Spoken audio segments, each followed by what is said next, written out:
Hello,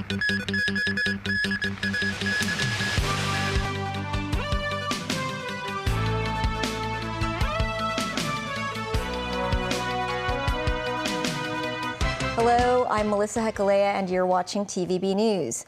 It's Boxing Day today, and for some people, December 26th is a holiday for the first time. The government had earlier announced that Boxing Day will be a statutory holiday in Hong Kong starting in 2024. Anip reports. For foreign domestic helpers, this holiday means that they have an additional day off without reduction on wages. It's good for us because it's additional to our rest day. We have a lot of works at home and then I think it's need more rest. Including Boxing Day, there is a total of 14 statutory holidays in Hong Kong.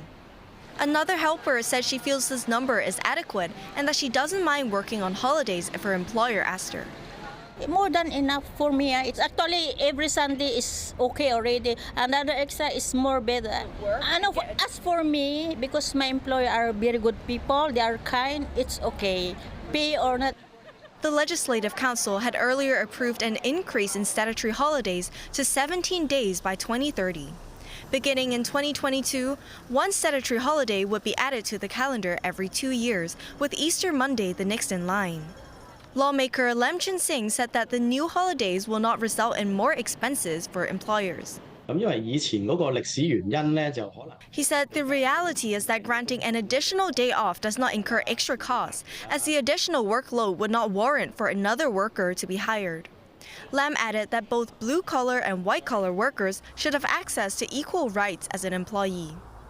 The foreign domestic helpers said they are delighted by the addition of a new statutory holiday, adding it is good to be able to rest for one more day amidst their busy daily schedule. TVB News. At least 10 people have been injured in a collision between two minibuses at a roundabout in Tai Wai in Sha Tin. One minibus crashed onto the roundabout while the windshield of the other car shattered. A road sign was mangled by the crash, and some injured individuals were able to board ambulances on their own. The accident happened at the roundabout of Che Kung Temple Road and Mei Tin Road in Tai Wai. Police received reports of the incident around 4:30 p.m. today, and smoke was reportedly spewing from one minibus, with the driver unable to exit the vehicle. 5 men and 5 women suffered light injuries and were sent to the Prince of Wales Hospital for treatment. China Eastern Airlines will launch a flight service using the C919 aircraft between Shanghai and Hong Kong at the beginning of January. This will be the first cross-border commercial flight for China's homegrown aircraft. Starting on January 1st, 2025, China Eastern Airlines will use the C919 aircraft for flights MU721 and MU722, traveling between Shanghai and Hong Kong.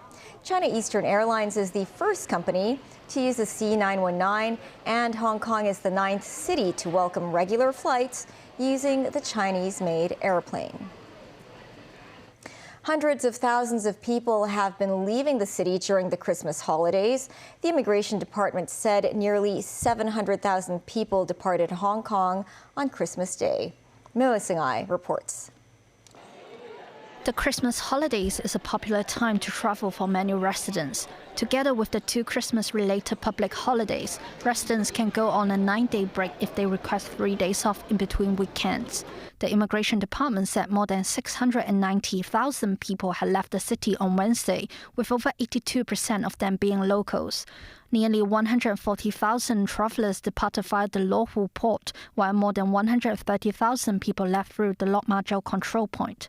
More than 70,000 people flew to destinations abroad via the airport. Between last Saturday and Wednesday, an average of about 600,000 travelers left Hong Kong every day. In terms of arrivals, about 470,000 people arrived in the city on Christmas Day. Almost 80,000 of them came from mainland. Hong Kong General Chamber of Pharmacy said more mainlanders shopped at pharmacies because of the resumption of Shenzhen's multi-entry visa policy. A restaurant in Tsim Sha Tsui said customer numbers and revenue increased by 2 to 3% compared with last year. In the past 2 days, 2 winter harbourfront pyrotechnic shows were displayed in the sky over West Kowloon. Authorities of the West Kowloon Cultural District said more than 150,000 visitors were in the area on Christmas Eve and Christmas Day. A final one will be held at 8 p.m. tonight. Minibus 9, TVB News. Police have launched an investigation into animal cruelty after 2 dogs were found dead on the rooftop of Lai Kok Shopping Center in Cheung Sha Wan. Representatives from the Society for the Protection of Animals were sent to remove the bodies from the site. The dogs were identified as female mixed-breed puppies, around 1 to 2 months old. Police arrived at the scene after receiving reports at around 9:30 a.m. and confirmed that the dogs were deceased. The case has been classified as animal cruelty.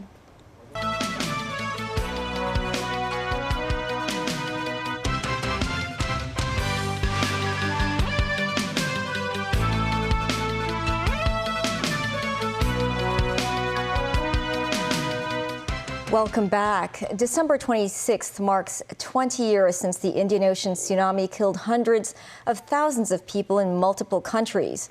In southern Thailand, survivors and relatives held ceremonies to mark the 20th anniversary. Mourners gathered at a memorial ceremony in Ban Nam Kem today, a small fishing village in Phang Nga province in Thailand. The tsunami killed more than 8,000 people in Thailand, including many who remain missing, leaving a deep scar on the nation's history. Nearly 400 bodies remain unclaimed. Mourners shed tears and comforted each other as they laid flowers at the village's tsunami memorial. Around 300 people joined a modest ceremony with Muslim, Christian, and Buddhist prayers. A powerful 9.1 magnitude earthquake off the coast of the Indonesian island of Sumatra on December 26, 2004, triggered a tsunami that killed around 230,000 people across a dozen countries, reaching as far as East Africa. Saudi Arabia is taking vigorous steps towards reform, and multiple Hong Kong firms are drawn to tap into this emerging market. Some local businesses are optimistic about the large growth potential of the economy, while also reminding investors not to rush in. The Hong Kong SAR government is considering setting up an economic and trade office in Saudi Arabia in an effort to forge deeper understanding and ties. Danny Zhou reports.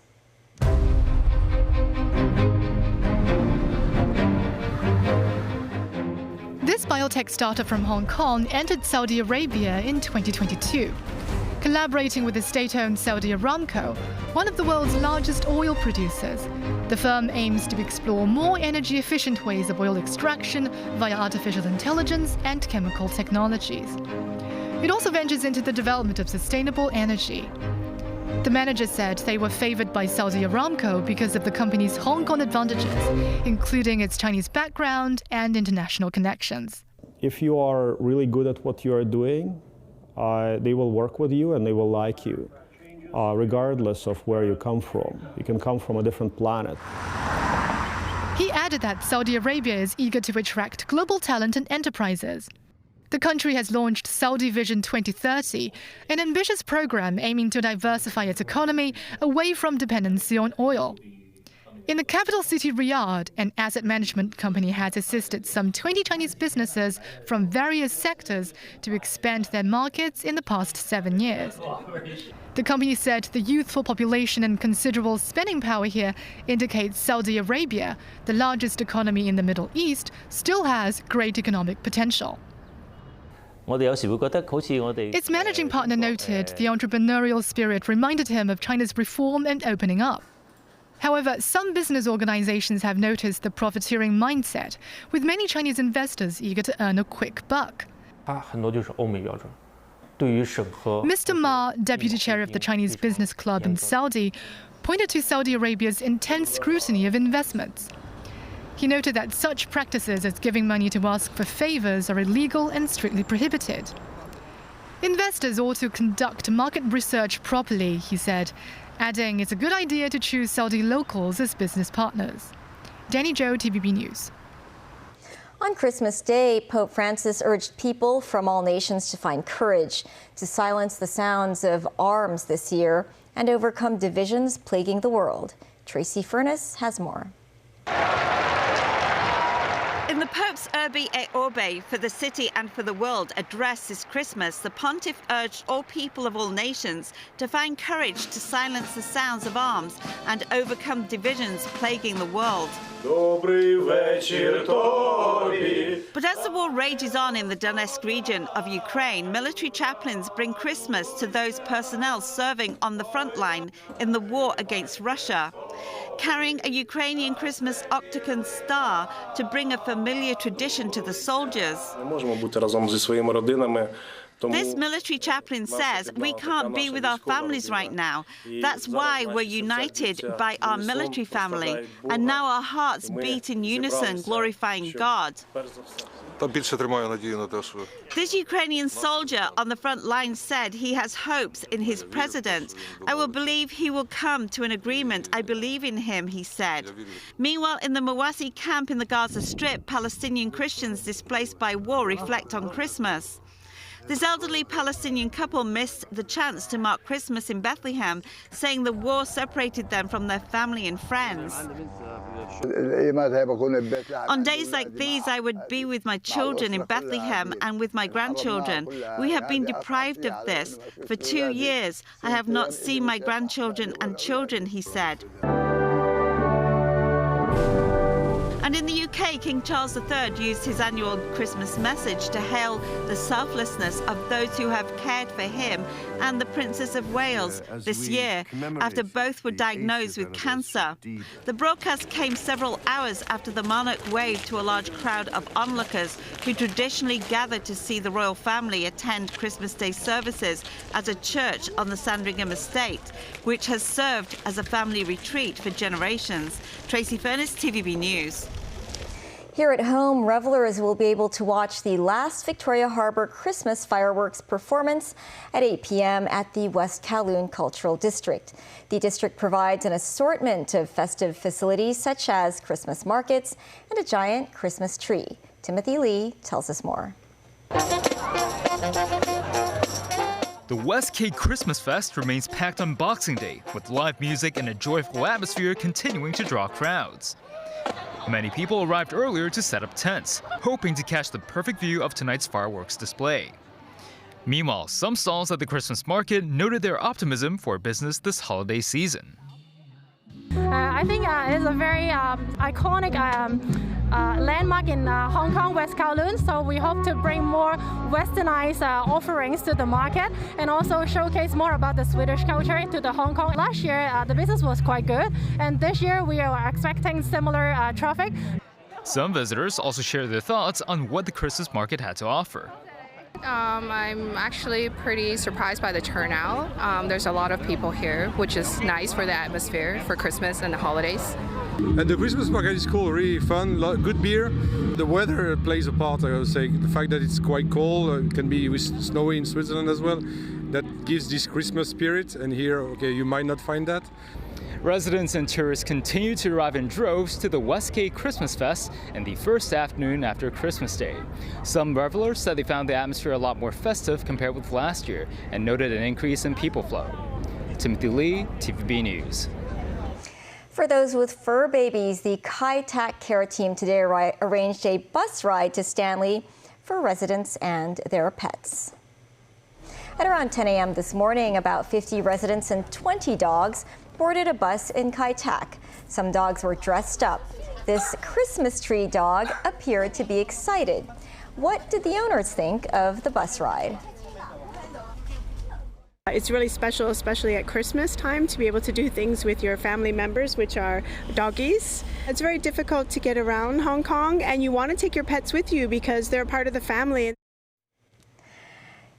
A former Kuomintang chairman Ma Ying-jeou is back in Taiwan after wrapping a 9-day trip to the mainland, his third in 2 years. During his tour, Ma expressed hope for improved cross-strait relations. Ma, leading a youth Taiwan delegation, yesterday visited a panda research center in Sichuan province.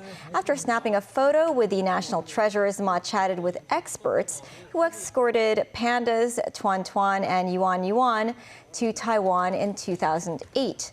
Ma underscored the panda symbolic connection between the two sides and said he hopes to see more of them coming to Taiwan in the future. He also explored the Dujiangyan irrigation project and appreciated the traditional face-changing performance of Sichuan opera. Ma's mainland visit spanned from December 18th to 26th.